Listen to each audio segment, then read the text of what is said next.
Madame, Monsieur, bonjour. Voici les titres de la grande édition de ce samedi. Les juristes et les populations affectées par les massacres qui visent certaines communautés à l'est de la République démocratique du Congo souhaitent que les responsables de ces atrocités soient punis.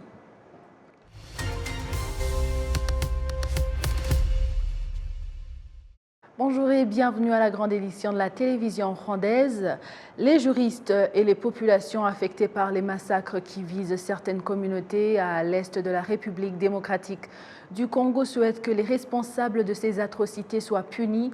Appel réitéré vendredi à Nairobi au Kenya au cours d'une conférence de presse sur la situation sécuritaire à l'est de la RDC. Le Kenya a été choisi pour abriter cette conférence en raison de la place qu'occupe ce pays dans la résolution des problèmes sécuritaires à l'est de la République démocratique du Congo. Le collectif étant un groupe d'avocats qui ont été contactés par les victimes, membres des communautés Banyamulenge, Tutsi et Emma, pour les représenter, les accompagner dans les efforts de la recherche de la paix par rapport à ce qui se passe dans ces trois coins. Nous avons commencé il y a 4 ans, presque, et nous continuons jusqu'à présent. On a commencé au Sud Kivu. Nous avons étendu notre représentation aux membres des communautés Tutsi au Nord Kivu par rapport à ce qui se fait, et se faisait déjà depuis l'année passée et avant au Massissi vers Goma. Et l'année passée, nous avons été contactés par les membres de la communauté Emma qui a rejoint le collectif. Et le collectif s'est étendu. Nous avons maintenant tous les avocats que vous voyez devant vous. Je parlais de l'objectif de cette conférence. J'ai dit que l'objectif est simple. Nous voulons donner une plateforme aux victimes de s'exprimer. Nous voulons que les victimes fassent entendre leur voix. C'est ça. Et j'ai dit pourquoi Nairobi. Il y a 2 raisons principales qu'on a choisi Nairobi. On avait déjà des conférences de presse dans d'autres capitales comme Bruxelles, en Belgique. Et le mois de février, on était à New York. Et on a voulu venir dans la région pour être beaucoup plus près, proche des victimes. Et Nairobi a été choisi pour 2 raisons. La première, c'est le rôle que le Kenya joue aujourd'hui dans le processus de paix au Congo. Vous savez qu'il y a même des militaires kenyans qui sont déployés dans le Nord Kivu, principalement. Nous avons voulu que les Kenyans comprennent ce qui se passe au Congo, qu'ils apprennent des victimes la vie de tous les jours du citoyen ordinaire dans l'Est du Congo. C'était Jean-Paul Hachaka, l'un des juristes organisateurs de cette conférence, qui a indiqué qu'il est de leur responsabilité de continuer à plaider pour ces communautés qui demandent justice. Nous continuons avec le Bénin qui devient le 7e pays francophone à lancer l'Umuganda francophone, une initiative de la secrétaire générale de l'Organisation internationale de la francophonie, Madame Louise Mushikiwabo, en vue d'œuvrer en faveur du climat au Bénin. Donc, cette activité a débuté par Cotonou, la capitale. Les détails, c'est avec Winnie Hulunziz. Le lancement de l'initiative Umuganda francophone au Bénin a été marqué par les activités de reboisement, une initiative saluée par les organisations engagées dans ce combat pour l'environnement. Je voudrais, en ma qualité de représentante des ONG partenaires de cette noble initiative, exprimer toute ma joie de voir se concrétiser cette initiative de reboisement qui constitue un geste indélébile pour notre planète sur laquelle nous vivons et qui s'inscrit dans les objectifs de développement durable pour la lutte contre le réchauffement climatique. En lançant l'Umuganda francophone, l'ambition de la secrétaire générale de l'EIF, Mme Louise Mushikiwabo, était d'inviter les pays à apporter leur contribution à la protection de la planète et au vivre ensemble dans un environnement sain.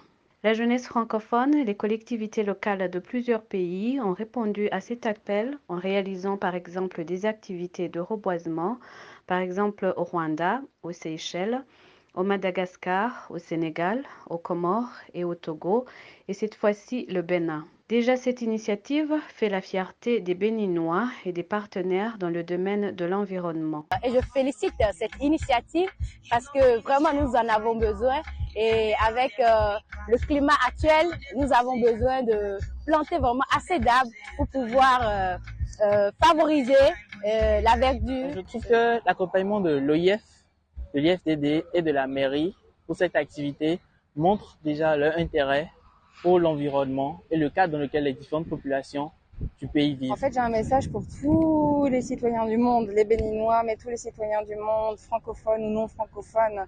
Sortez, allez ramasser les déchets devant chez vous, balayez, recyclez, économisez l'énergie, plantez des arbres. Allez pousser aussi vos dirigeants, faites-leur comprendre que oui, c'est important pour vous l'environnement. C'est ça l'essentiel. S'ils ne sentent pas que vous êtes déjà engagés, ça va être difficile après. Tous les niveaux doivent s'engager. Avec l'Umuganda francophone, plus de 650 000 personnes bénéficient des initiatives de l'EIF en matière de climat. Cette initiative est une activité qui a déjà fait ses preuves au Rwanda pour la salubrité et la protection de l'environnement. Cet exercice auquel participent les Rwandais chaque dernier samedi du mois est perçu comme un moyen qui peut aider les pays à mieux sauvegarder la planète. Winnie Nkurunziza pour la télévision rwandaise. L'histoire du Rwanda affirme que le développement considérable de la ville de Kigali depuis 29 ans est un signe éloquent de la bonne gouvernance du Rwanda après le génocide perpétré contre les Tutsis au Rwanda donc en 1994. Ils estiment que sur base de cette gouvernance, son développement va continuer à s'accélérer. Reportage de Jean Damascène, Manishimou. Capitale rwandaise depuis l'époque coloniale. Les fins connaisseurs de l'histoire de Kigali affirment que les changements remarquables dans le développement de la capitale rwandaise se sont observés ces 29 dernières années. James Rwagasana habite à Kigali il y a environ 70 ans. Umujyi wa Kigali rero ni hara centre ville kuri plateau ukagenda ukagera kuri 40. La ville de Kigali ne comprenait que le centre-ville, Nyamirambo jusqu'au terminal des bus, le quartier de Muhima, Kicukiro, les autres villes salésiennes, actuellement l'école polytechnique, le quartier de Remera, une partie de Nyarutarama, une partie de Gatenga et de Gikondo, et vous revenez encore sur le plateau du centre-ville. C'est cette partie qui était habitée.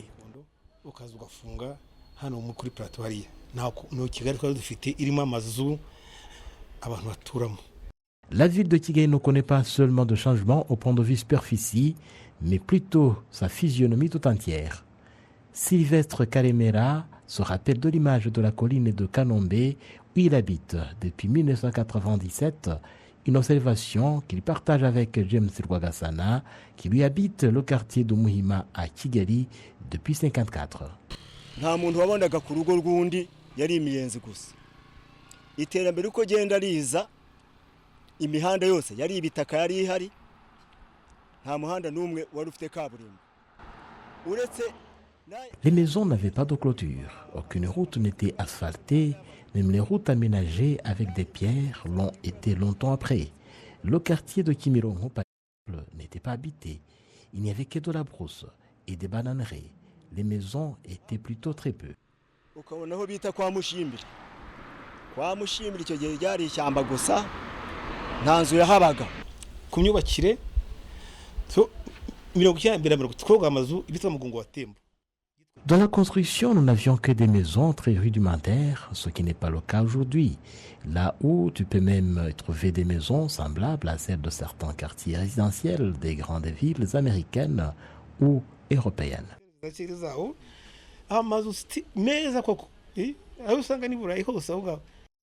Si la salubrité de Kigali laissait beaucoup à désirer, contrairement à la situation actuelle, si les maisons rudimentaires ont cédé la place aux étages modernes, si les infrastructures de base se sont améliorées, cela n'est pas le fait du hasard, mais plutôt le résultat d'un travail considérable qui a exigé le concours de tout un chacun.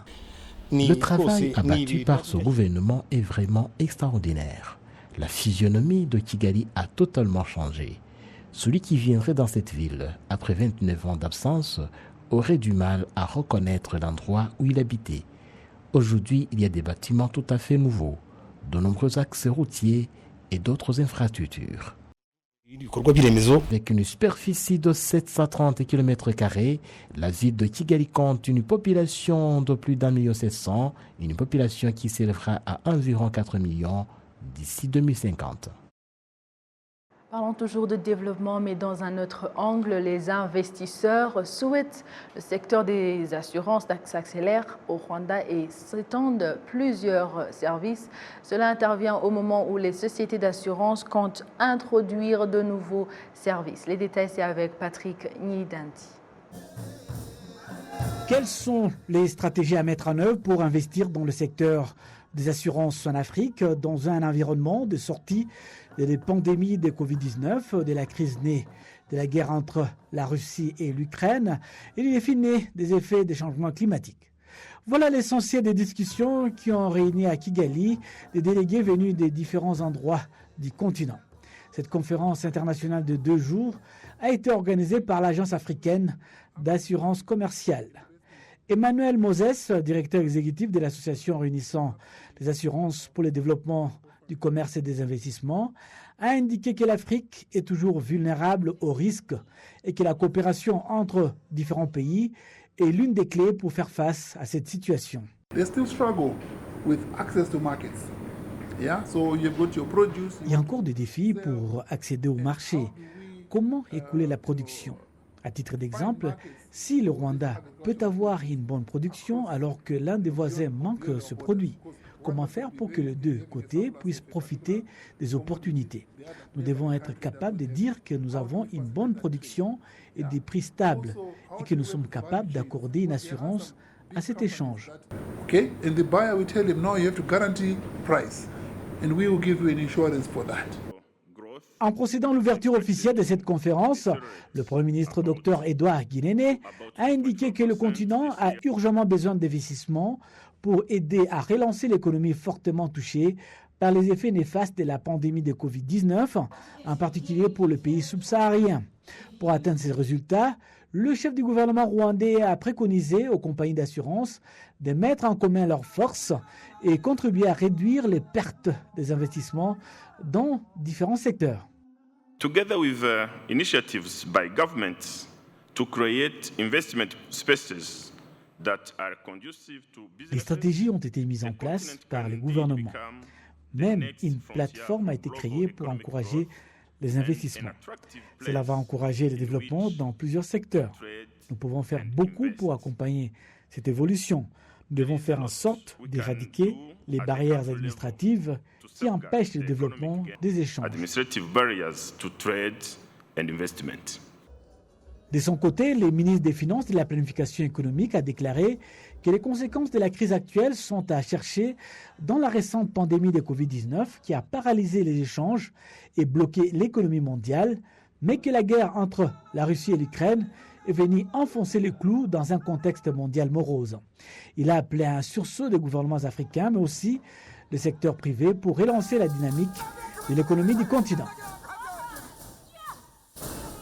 Parlons toujours de ce domaine d'assurance en Afrique. Notre collègue Jean-Damascène Mané-Chimé s'est entretenu avec Madame Isabelle Mélissa de la Société commerciale gabonaise de réassurance qui opère déjà au Rwanda donc depuis des années. Madame Isabelle revient sur l'importance de l'assurance et sur la nécessité d'intensifier la sensibilisation pour que les consciences continuent toujours d'évoluer sur le chemin, donc sur le continent africain. L'assurance, c'est la protection de l'économie. Aucune économie ne peut évoluer sans les assureurs. Parce que c'est les assureurs qui vous remettent dans votre état initial en cas de survenance d'un sinistre. On ne le souhaite pas lorsqu'une entreprise a un sinistre. Je prends par exemple un incendie. C'est l'assurance qui vient vous remettre, grâce au principe indemnitaire, qui vous remet à la situation initiale. Donc, c'est le garant de l'économie. Aucune économie ne peut se développer sans l'assurance. L'assurance protège l'économie.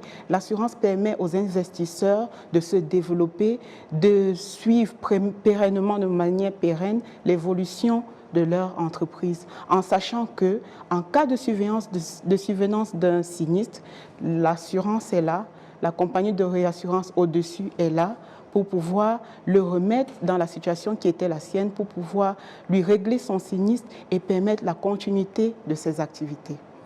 Les consciences s'éveillent, pas peut-être au rythme que nous aurons souhaité. Les gens sont de plus en plus réceptifs à l'assurance. C'est vrai que nous avons un devoir, nous les assureurs et les réassureurs, c'est l'éducation à l'assurance. C'est l'éducation à l'assurance. On dit communément que l'assurance n'est chère qu'au moment du sinistre. Certains estiment pourquoi ils devaient payer une prime d'assurance alors qu'il n'y a pas de sinistre, mais c'est lorsque le sinistre survient qu'ils se rendent compte que l'assurance était importante, était nécessaire. Donc il y a un besoin d'éduquer les populations à l'assurance, de leur montrer l'importance de se faire assurer. Et je pense que si les populations sont éduquées, elles jugeront du bien fondé et cela contribuera à l'évolution de ce secteur. Ceux qui suivent de près les procès des génocidaires présumés sur le sol français estiment qu'il devient de plus en plus difficile d'organiser ces procès à des milliers de kilomètres du Rwanda 29 ans après les faits. Jean Damascène, Manishimgen fait le point. La Cour d'assises de Paris a condamné cette semaine le 6e Rwandais pour génocide perpétré contre les Tutsis au Rwanda en 1994. Il s'agit de l'ancien gendarme de Nyanza, Philippe Ateitimana, qui a écopé d'une peine de réclusion criminelle à perpétuité. Que représente un tel procès 29 ans après les faits? Écoutez, juger un procès comme ça 29 ans après les faits, ce qui nous le permet, c'est l'imprescriptibilité de ces crimes. Ils sont imprescriptibles tellement ils sont graves. On parle du crime des crimes, le génocide. Et donc, on part du principe qu'on peut les juger, quel que soit le délai qui s'est écoulé. Alors, matériellement, effectivement, ça peut présenter des difficultés. Surtout parce qu'on est dans un procès dans lequel la matière première de la preuve, c'est le témoignage. Et on sait que la mémoire des gens, très longtemps après les faits, peut présenter certaines difficultés. Après, ce qu'il faut savoir, c'est que on entend quand même beaucoup de personnes. Ce qui importe, en fait, c'est d'avoir suffisamment de cohérence entre les différents témoignages pour avoir des éléments qui vont nous permettre d'avoir des certitudes. Même si un témoin en particulier va avoir oublié certaines parties des faits qu'il a vécu pendant le génocide, du fait aussi qu'il soit traumatisé par ce qu'il a vécu, parce que c'est une période qui était extrêmement violente. Donc il y a des mémoires qui sont plus ou moins conservées avec ces éléments-là.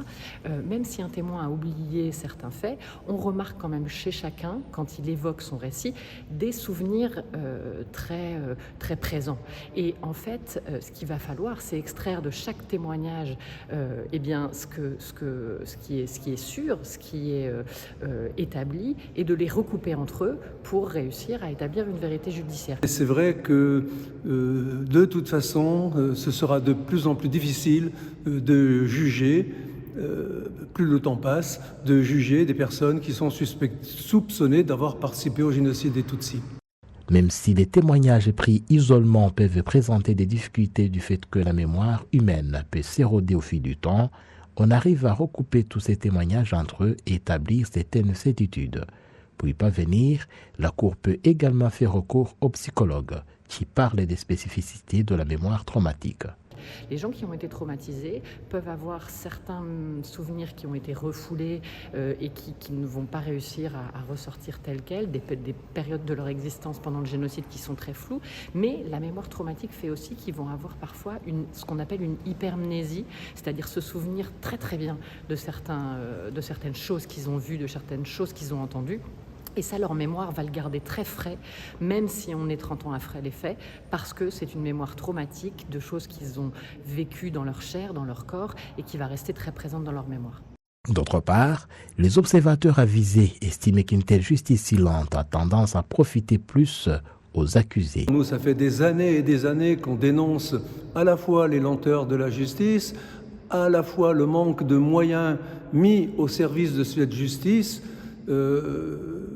Le problème, c'est que le temps perdu ne se rattrapera pas et qu'un certain nombre des personnes contre lesquelles nous avons déposé des plaintes ne seront jamais jugées. Le temps qui passe, on le dénonce de manière assez régulière, même si ces crimes sont imprescriptibles. Le temps qui passe fait qu'il y a des témoins qui sont morts, des rescapés qui sont morts, et puis les accusés aussi, eux, peuvent mourir avant d'être jugés, avant que la justice ne passe, et certains vont disparaître alors même qu'aucune décision judiciaire ne sera prise à leur égard. Bien sûr, la justice qui prend trop de temps évidemment, c'est un problème pour les victimes et pour les rescapés.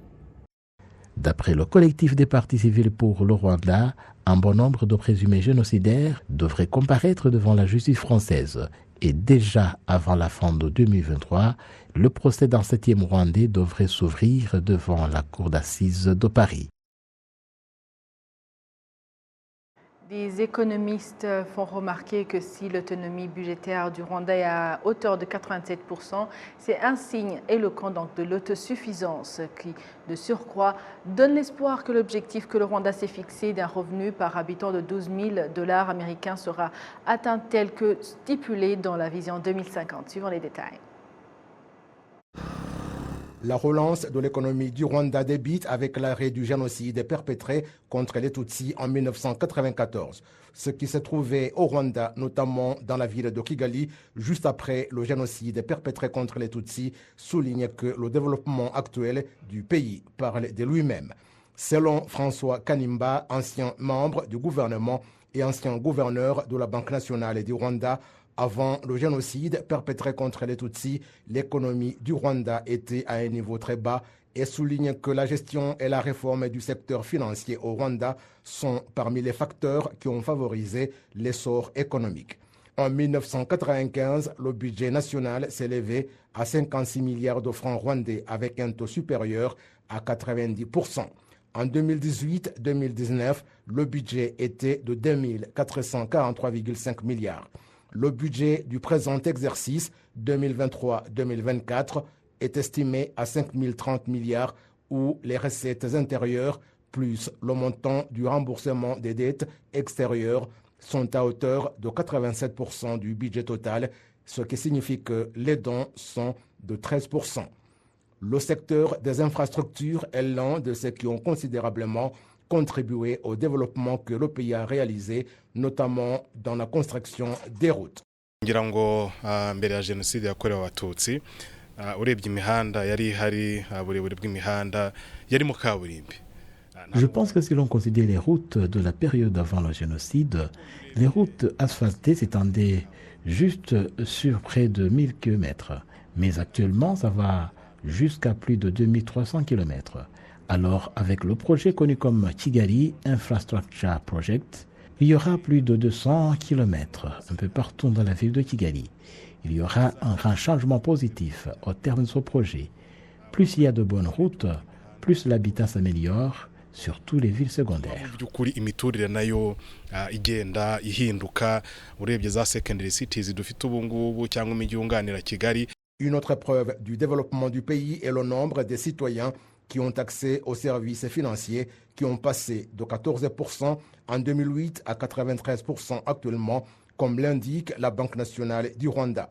Le produit intérieur brut a davantage enregistré une croissance où l'année dernière, il a augmenté de 8,2% avec un taux de croissance de 21% dans le secteur industriel, 25% dans le secteur agricole et 47% dans le secteur des services. François Kanimba de dire à ce propos que pour qu'un pays poursuive son élan en matière de développement économique de manière durable, il faut davantage déployer des efforts dans le secteur des services. Kugeza ubu iyo urebye usanga urwego rwa serivisi ni rurerekana amahirwe u Rwanda rufite. Jusqu'à présent, l'octroi des services montre les opportunités présentes au Rwanda. Je pense que dans un avenir proche, le Rwanda, bien qu'il ait une petite superficie, sera encore plus développé car les services que les Rwandais offrent vont au-delà des frontières nationales. Le Rwanda se place en Afrique à la seconde position en ce qui concerne les facilités accordées à l'investissement, comme le montre le rapport du Fonds monétaire international Doing Business. Cela lui accorde plus d'opportunités de création d'emplois générateurs de revenus des consommateurs. En 1994, le revenu annuel des citoyens rwandais était de $146 et de $778 en 2018. Il est prévu qu'en 2035, le revenu annuel des citoyens rwandais sera de $4 000 alors que la vision 2050 prévoit qu'il sera d'environ $12 000 cette année-là.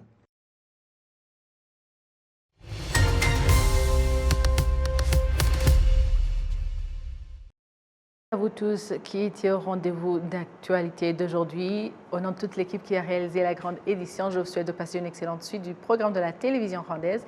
Vous étiez avec Amandine Dikoumassabo. À la prochaine et d'ici là, portez-vous bien.